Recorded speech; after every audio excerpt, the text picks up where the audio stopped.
All right, so last week we talked about how to structure free groups.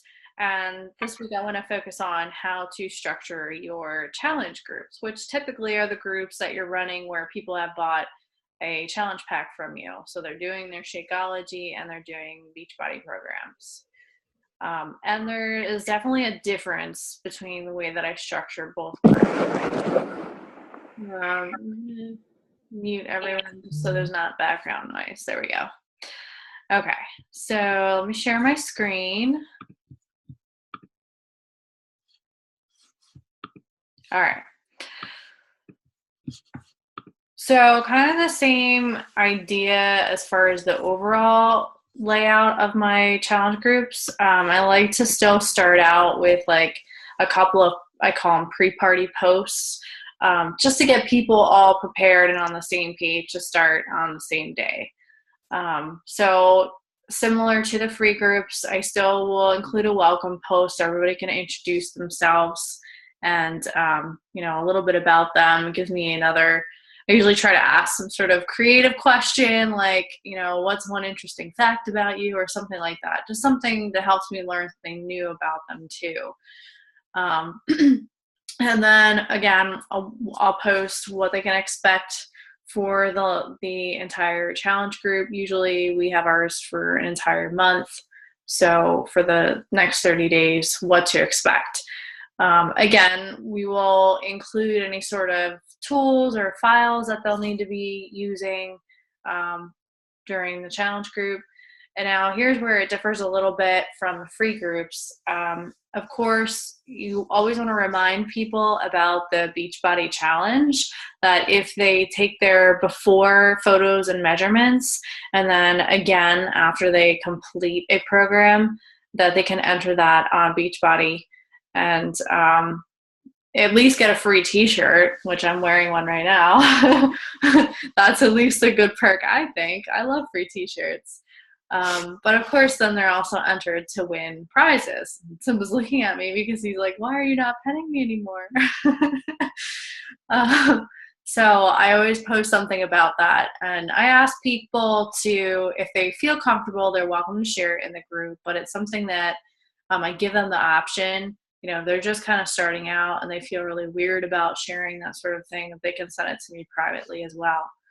And then if nutrition is a part of the challenge group, then I'll also give them a bunch of tips of how to start meal planning for the week and food prepping and all of that stuff. So everybody's ready to start together. And if there's going to be any sort of reward or incentive upon completing the group or the challenge, that's something I would also post in the beginning of the group. All right, so during the challenge, so for example, 30-day challenge group, a lot of times we'll try to do like little mini challenges along the way. I know, Carrie, you've done these in your free challenge group that you have going on. And it's a good way to keep people motivated and just give them something fun to do each day. And it doesn't have to be every day, but some examples I have here are Flex Friday. You take a picture of you flexing your favorite muscle and ask people to do the same. And then things like one day could be a hydration challenge. Make sure you drink so many ounces of water. You could even do, like, I call it Eat the Rainbow Day, where you're asking people to have at least one food from each color in the rainbow in their diet for that day. The idea being that, a lot of fruits and vegetables are very colorful, so hopefully you're eating, a lot healthier. Again, I also include a lot of motivational quotes throughout the groups, just to kind of check in and give them an extra boost. Sometimes we'll share recipes, and that could be Shakeology recipes. It could be, just meal recipes, or even Shakeology dessert recipes. Those are my favorite. And then sometimes we'll also sprinkle in some fitness tips or some nutrition tips. And one thing that's really important, I think, is to add in progress check posts. So usually at the end of each week, we try to post something saying, how do you feel so far? What have you noticed? Do you feel like you're making progress? What are you struggling with? It's just a great way to check in with everyone and figure out where you can help them at that point in their journey. The other thing that we try to do in our challenge groups is sprinkle little coaching breadcrumbs. So remember how I said in the free groups, you want to sprinkle breadcrumbs for challenge groups. Well, this is the next segue. Once they now become challengers, you want to add in a post here and there saying something about you being a coach, about what you're doing that day as a coach.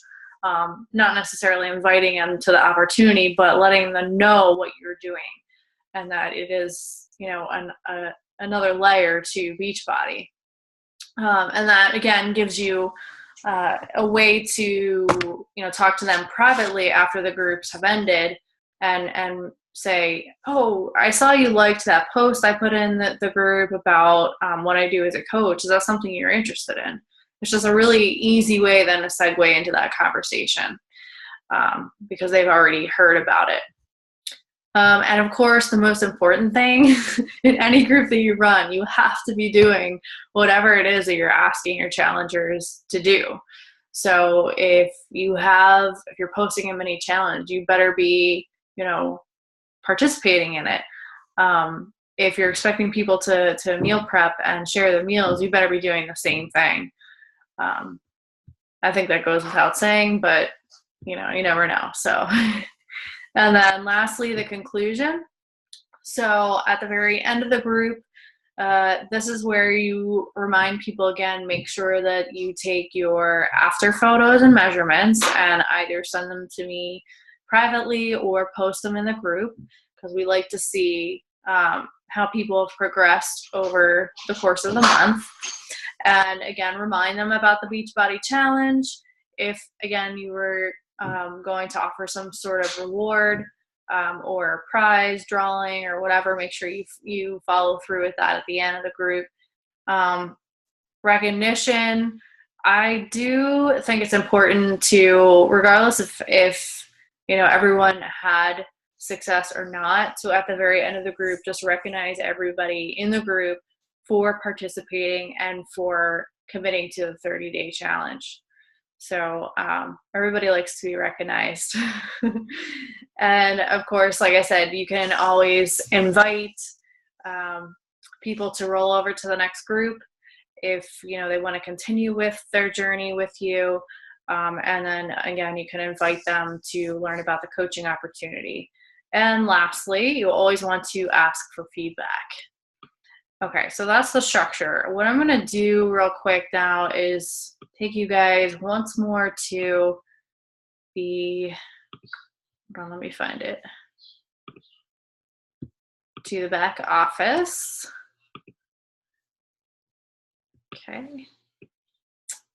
Okay, I know I've showed you this before, but it never hurts to refresh your memory. Remember, when you're planning your challenge groups, there are tools already put together for you that you can use as a guide when you are planning out your posts. So here we go. View challenge group guides, and there's one for every single program, and there's also a multi-program guide. So right now we're doing a multi-program with Bobby and Karen and I. So I'm just going to click into this quick. So here's where, they have week 0. This is the pre-party. All right. So literally, it's sort of similar to the structure that we typically do. They have their welcome post, and then they're talking a little bit about what they're going to be doing, getting ready for the nutrition and all of that. Talking about, the Shakeology or Beachbody performance. You can alternate those, of course, and then having them getting ready to get started by writing down their goals. Now, they actually do their pre-party as like a whole week. I kind of jam all of those into like 2 or 3 days. Typically, if my group is starting on a Monday, I'll invite everybody in on Friday night with the welcome posts, and then throughout Saturday and Sunday, sprinkle in these different posts for them. And then, of course, it goes through each week, and it's kind of, alternating these different themes, some success stories, some tips. There's the check-in and motivation. So these are all really great ideas. Now, what I will say to you is you don't necessarily want to always be copying and pasting from this, because if you have people that are rolling over from group to group, or in your groups for a long time, they're going to get bored of seeing the same graphics all the time and the same words.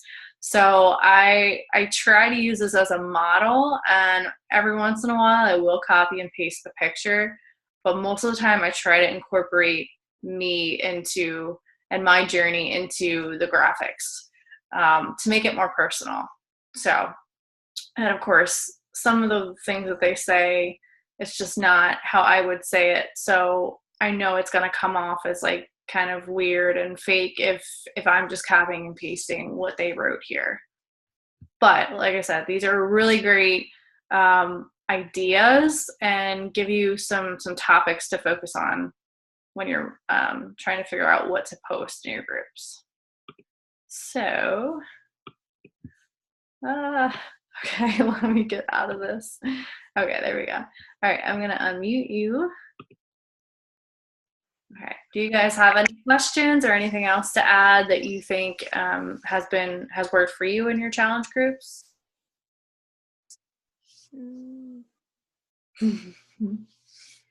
I actually have some people on some of my challengers in my motivational group that have been giving ideas, and I use their ideas, and that's what happened. That's what just happened this past week. Is Brenda gave an idea with the letters, and I was like, oh, I'm doing that. So we did the letter challenge, and then I gave out a prize today. Yeah. And Brenda won. She did really good. I don't know if you've been watching the Purely Motivational group, but she kicked butt this week. We had a lot of people participate, but she was hardcore into it. Yeah. She's doing her first, middle, and last name. Oh my God. Yeah, she says she has that, and I was doing, but I had I feel like it was all two different exercises and just like piled up on top of each other. I was like, oh my God, there's no way. I'm doing a million burpees and a million wall sits. No, that's awesome. I sometimes it's a great idea to ask for people's opinions and ideas, because we do this so often that we kind of get set in our ways, but it helps to hear from other people what they think would be helpful for them. So that's cool. I'm glad that worked out for you. Yeah. Oh, another tip. I used to use a jar with tickets to pull the names, but I think I went to my cousin's one of her parties that she hosted, and she had it was a Super Saturday. I went to Super Saturday, and they told us about the raffle app. Yeah. So I decided, instead of pulling it from a jar, because I didn't know if people would be like, oh, she picked the name and she knew who she was drawing. So I was like, it would be even not fair. It'd be more fair if I used an app. So let me see. Hang on, let me tell you what app I used, because it's really cool. You can pick how you want them to shuffle it. It's called Lucky Raffle. I'm writing this down. I don't know if you can see it. Where's my camera? Lucky Raffle. Cool. Awesome. I will definitely have to look into that. I like that idea. Yeah, and I just write their name down I type in the name, and then it'll ask you how many tickets they won, and you can hit the number that they won, and it'll put that many tickets into the tub, and then you hit start, and it mixes it up for you. So that's pretty cool. I liked it. That's awesome. All right. Yeah, I'm gonna have to look into that. But I totally get what you're saying. Like, if you record a video of you picking, you could record it and be like, I don't want that person to win. I mean, you wouldn't do that, but I could see where people might think, well, she picked that person because she's friends with her, So that's cool. Well, thank you for sharing that. I'll definitely look into that. Um, all right, well, that's all that I have for tonight. And I do want to be conscious of your time. And I understand, the late nights are kind of hard sometimes. And I'm going to try, I usually know what my schedule is by Friday for the next week. So I'm going to try to make these things a little bit earlier. And I'll let you guys know, obviously, ahead of time if that's gonna work or not. Tonight I was literally in the door at like 8:45, so there was no way it was gonna be early tonight. But yeah, I'll make a conscious effort to try to get it in a little bit earlier so you guys can get to bed. Would another night be better? What was that, Katie? Would another night be better? It doesn't really matter, honestly, which night it is of the week. My schedule just varies so much from week to week. Like, this week, I literally every single night have appointments. So, and then, the next week I could have none in the evenings. So it doesn't really like make a difference for me. I think we decided on Wednesdays at first because I think in Team Commit Fitness, Christy was doing Tuesdays or something like that. So we didn't want it to fall on the same night. But I don't know if there's another night of the week that works better for you guys. I'm open to switching it. Like I said, it doesn't really matter for me. Well, let me know. I mean, if you think that another day would work better, we'll figure something out. It didn't matter to me. I just wasn't sure if it would help you. Right. I can do any night, I think. So for the most part. So yeah. Yeah. Okay.